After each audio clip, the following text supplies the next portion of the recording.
Hey, how's it going? Welcome back to another episode of Exit the Norm. I'll be your host, Jeff. And I'm Jeff Jr. So today we're in Gilmanton, New Hampshire. We're actually standing in front of the Gilmanton Community Church, which was built all the way back in 1826. But we're not here for the church. No, we're here for a building that's actually across the street. And it's the birthplace to America's first serial killer, HH Holmes. Maybe you'll learn something.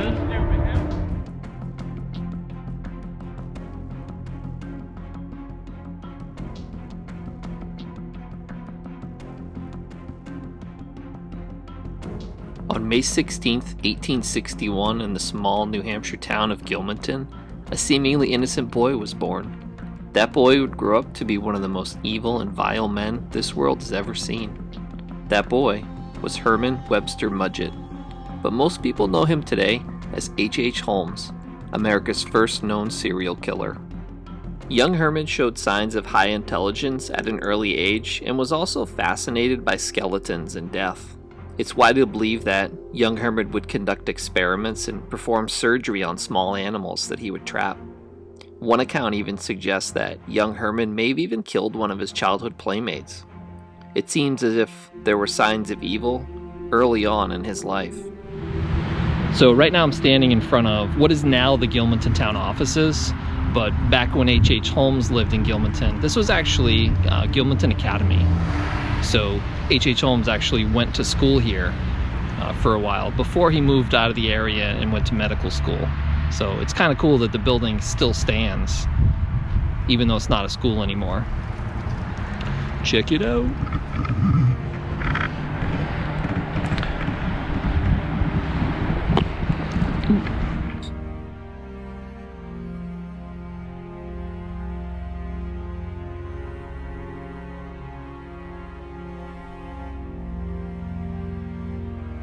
After graduating high school at the age of 16, Holmes enrolled in a small medical school in Vermont before being accepted to the University of Michigan. It was here that he carried out the first of many of his heinous acts, essentially beginning his life of crime. While attending medical school, Holmes would steal cadavers, mutilate or burn them, and make it look like they died in accidents in order to collect insurance money. He'd conduct insurance fraud schemes like this throughout his life. In 1885, Holmes moved to Chicago and started working at a small pharmacy using the name Henry Howard Holmes. It's believed he changed his name to avoid detection and prosecution from his previous schemes and scams, and even some strange disappearances linked to him.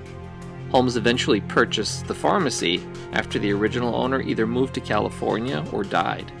Some believe Holmes may have killed her. Holmes then purchased an empty lot across the street from the pharmacy and began construction on what was later referred to as the Murder Castle. The 3-story building was outfitted with secret passages, trap doors, soundproof rooms, mazes, and various other methods of torture. Some rooms were even airtight and had gas lines hooked up to them, making them effective gas chambers for his victims.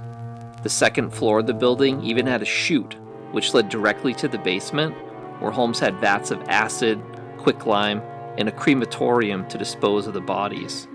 There was a large operating table on which he would dissect the bodies and sell the organs and bones on the black market. After leaving Chicago, Holmes went back to his old habit of insurance fraud with his accomplice, Benjamin Petezel. The scheme was for Petezel to fake his own death so that his wife could collect $10,000 worth of insurance money.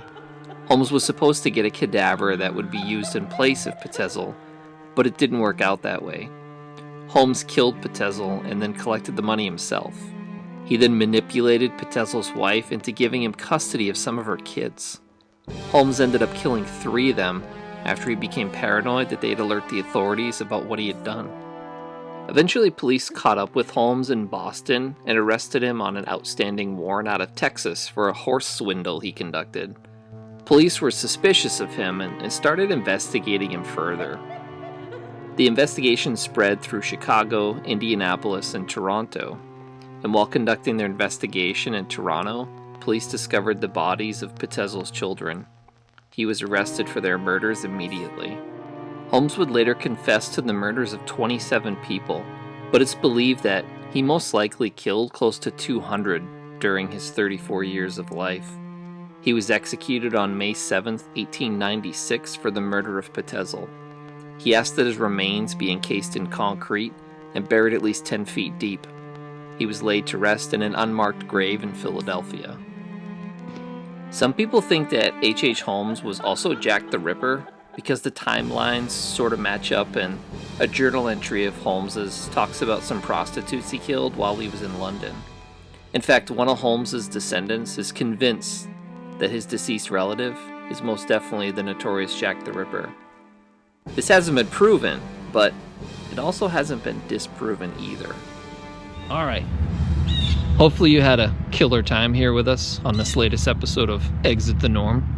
But before you go, make sure you like, comment, and subscribe, and let us know down in the comments, what do you think? Do you think HH Holmes was Jack the Ripper? Or let us know if you learned anything down in the comments. Alright, we'll see you later.